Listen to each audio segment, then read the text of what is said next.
शहर हैदराबाद के jubilee hills के प्रशांत नगर इलाके में आज एक अफसोसनाक वाकया पेश आया, जहां रिटायर्ड आईपीएस ऑफिसर विनय रंजन की अहलिया सुनंदा का कत्ल कर दिया गया। इत्तला मिलते ही पुलिस मौके पर पहुंच गई और मुकदमा दर्ज करके तहकीकात का आगाज कर दिया। इब्तदाई जांच के मुताबिक शुबा जाहिर किया जा रहा है कि घरेलू मुलाजमा कल्पना ने रकम के लिए सुनंदा का गला दबाकर इसे कत्ल किया। वारदात में इसके साथियों के भी शामिल होने का शुबा है और इस खातून का ताल्लुक नेकपाल से बताया जा रहा है। Director general police CV Anand, commissioner police Hyderabad VC Sajjanar भी मुकाम वाक़े का मुआयना करने के लिए यहाँ पहुंचे। क्लोज टीम के एहलकारों और फिंगरप्रिंट के माहिरीन को घर से साइंसी शवाहिद इकट्ठा करने के लिए इस्तेमाल किया गया ताकि तफ्तीशकारों को जिम्मेदारों की शिनाख्त में मदद मिले। पुलिस ने कहा कि मुल्जिमीन का सुराग लगाने के लिए खुसूसी टीमें तैनात कर दी गई और तमाम मुमकिना इसकी जांच पड़ताल की जा रही है, जिसमें खानदान के जानने वाले अफराद के मुश्तबा किरदार भी शामिल है। पेश है इस खुसूस में यहाँ के कुछ झलकियां और commissioner police Hyderabad VC Sajjanar के ख्यालात। Bureau report siyaasat.com।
ఈరోజు తెల్లారుజామున retired IPS officer Andhra Pradesh DGP Shri Vinay Ranjan Ray వాళ్ళ మిస్సెస్ తనుజ రంజన్ గారు ఒక మర్డర్ ఫర్ గెయిన్ కావడం జరిగింది.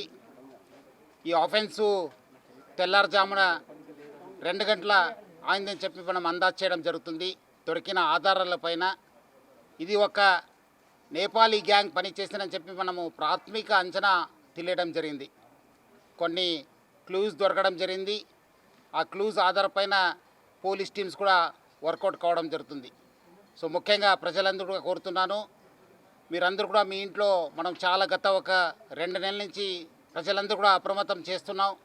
ఈ నేపాలీ గ్యాంగ్స్ వల్ల అప్రమత్తం ఉండండి అని చెప్పి మన దగ్గర కాకుండా బెంగళూరు, బాంబే, పుణే దేశవ్యాప్తంగా చాలా చోట్ల కూడా ఈ ఒక నేపాలీ గ్యాంగు ప్రాపర్టీ ఆఫెన్స్ చేయడం జరుగుతుంది. ఇంట్లో ఎవరు లేనప్పుడు లేదంటే ఏదో ఫంక్షన్ వెళ్ళినప్పుడు ఇలాంటి నేరాలకి పాల్పడుతున్నారు. ఇక్కడిక్కడ మన రిటైర్డ్ డీజీ గారు బయటికి వెళ్ళినప్పుడు వేరే ఊరికి వెళ్ళినప్పుడు ఈ ఒక ఆఫెన్స్ జరగడం జరిగింది. పిల్లలు పైన ఉండడము, మేడం కింద ఉండడంతో పైన ఉన్న పిల్లలకి తెలియలేదు. సో బయట నుంచి వచ్చి ఇక్కడ ఇంట్లో పనిచేసే ఒక లేడీతోని వాళ్ళు కాంటాక్ట్ పెట్టుకొని ఈ నేరానికి పాల్గొన్నారని చెప్పి మనకు ప్రాథమికంగా తెలుస్తుంది.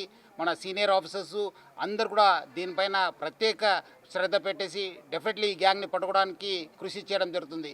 ఇప్పుడే మన రాష్ట్ర డీజీపీ సివి ఆనంద్ గారు, అట్లానే మన DGP law and order Mahesh Bhagwat గారు అందరు కూడా ఈ యొక్క సీన్ని విజిట్ చేయడం జరుగుతుంది. డెఫినెట్లీ ఈ కేసుని డిటెక్ట్ చేయడానికి మనము ప్రయత్నం చేయడం జరుగుతుంది. పబ్లిక్ ఎవరు కూడా ప్యానిక్ కావద్దు. మీ ఇంట్లో ఉన్న, ఎందుకంటే మార్నింగ్ కూడా చాలామంది నాకు ఫోన్ చేశారు, మన ఇంట్లో నేపాలీస్ ఉన్నారు సార్, ఎట్లా సార్ అని చెప్పి. అందరు కూడా చెప్తున్నాను, వాళ్ళు 1 ఇయర్ 2 ఇయర్ అనేది మీరు పెట్టుకోవద్దు. మీరు డెఫినెట్లీ వాళ్ళపైన చాలా నిఘా పెట్టాలి.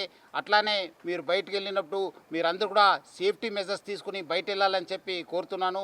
సో డెఫినెట్లీ ఈ కేసుని హైదరాబాద్ సిటీ పోలీస్ చాలా సీరియస్గా తీసుకొని డెఫినెట్లీ డిటెక్ట్ చేయడానికి కృషి చేయడం జరుగుతుంది. మరి వైఫ్ని దారుణంగా నేపాలీ ఇంట్లో పనిచేస్తామని వచ్చి నమ్మకంగా ఉండి దారుణంగా హత్య చేయడం జరిగింది. దీన్ని ప్రభుత్వం తప్పకుండా తీవ్రంగా పరిగణిస్తుంది. హంతకులని ఎక్కడ పోయినా తప్పకుండా పట్టుకొని తెలంగాణ ప్రభుత్వం దాన్ని శిక్షిస్తుంది. ఎందుకంటే తెలంగాణ ఈరోజు భారతదేశంలో నంబర్ 1 పోలీస్గా గుర్తింపు పొందినటువంటి మరి తెలంగాణ పోలీసులు వాళ్ళని తప్పకుండా ఛేదించడంలో ఎలాంటి నిర్లక్ష్యం చేయకుండా తప్పకుండా త్వరలోనే పట్టుకొని మరి ఇలాంటి సంఘటన పునరావృతం కాకుండా ప్రభుత్వం కూడా చర్యలు తీసుకుంటుంది. మరి ఇది చాలా శోచనీయమైనటువంటి సంఘటన. మరి చనిపోయినటువంటి వారికి నేను ప్రగాఢ సానుభూతి తెలియజేస్తాను.